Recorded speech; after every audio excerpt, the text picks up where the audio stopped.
മൂവയുടെ best beef ഒന്നും പറയാം. அண்ணா கப்ப பிரியாணி புட்டு பிரியாணி பரோட்டா பீஃப் ரெடியா இருக்கு. 1000 പ്രാവശ്യം ദിവസേന നിങ്ങൾ ഇതിന്റെ മുന്നിൽ കൂടെ അങ്ങോട്ടും ഇങ്ങോട്ടും പോയി വരുന്നുണ്ടെങ്കിലും കൂടി ഈ ഒരു കട നിങ്ങൾ ശ്രദ്ധിച്ച് കാണില്ലാനുള്ള കാര്യം എനിക്ക് ഉറപ്പാണ്. ഇപ്പൊ കട ശ്രദ്ധിച്ചിട്ടുണ്ടെങ്കിൽ തന്നെ ഇതിനകത്ത് ഇത്രയധികം വെറൈറ്റി ഐറ്റംസ് കിട്ടുമുള്ള കാര്യം നിങ്ങൾക്ക് അറിയണമുണ്ടാവില്ല. മൂവയിലെ നല്ല നാടൻ തട്ടയുടെ വിഭവങ്ങൾ എവിടെ കിട്ടുന്ന വെച്ച് കഴിഞ്ഞാൽ ഇവിടെ കിട്ടും. സ്പോട്ട് നോട്ട് ചെയ്ത് വെച്ചു പോയിട്ടാ. മണിക്കൂർ കണക്കിനെ ഉരുളിയുടെ കണ്ട് ഞെരിപിരി കൊണ്ടിട്ടുള്ള കറുത്ത ബീഫ്. ആ പൊറാട്ട മോളിക്ക് ആ കറുത്ത ബീഫ് ഇങ്ങനെ കോഴിട്ട് കുറച്ച് കുറുകിയ ബീഫിന്റെ ഏകദേശം ഒരു കൊല്ലം മുന്നേ ഇവിടെ പരിചയപ്പെടുത്തിയ ബീഫാണ് കേട്ടോ. ഒരുപാട് ആൾക്കാരുണ്ട് നല്ല കഴിച്ചു നല്ല അഭിപ്രായം പറഞ്ഞ അടിപൊളി ബീഫ്. ചാറിൽ കുതിർത്ത് പൊറാട്ടയും ആ ബീഫ് ഫ്രൈ ഉള്ളിയും കൂട്ടി പിടിപിടിക്കണം.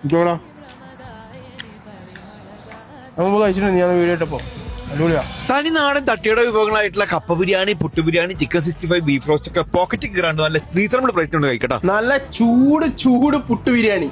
നിങ്ങളിരുന്ന് തട്ടിയുടെ വിഭവങ്ങൾ അടിച്ചു വരുമ്പോൾ കൂടെയുള്ള കുട്ടികളെ പാട്ടിലാക്കാനായിട്ട് ഫ്രൈഡ് ചിക്കനും റാപ്സും ബർഗേഴ്സും പിന്നെ ഒരുപാട് തരം വെറൈറ്റി ചാർക്കോൾസ് ഒക്കെ അവൈലബിൾ ആണ്. അപ്പൊ ഇതിന്റെ ലൊക്കേഷൻ നോട്ട് ചെയ്ത് വെച്ചോളൂ. ഷാർജ മൂവയിലെ സഫാരി മാൾ വീണ്ടും ഓപ്പോസിറ്റ് സൈഡിലായിട്ട് വരുന്നത് ടീ ഗാലറി കഫ്റ്റീരിയ.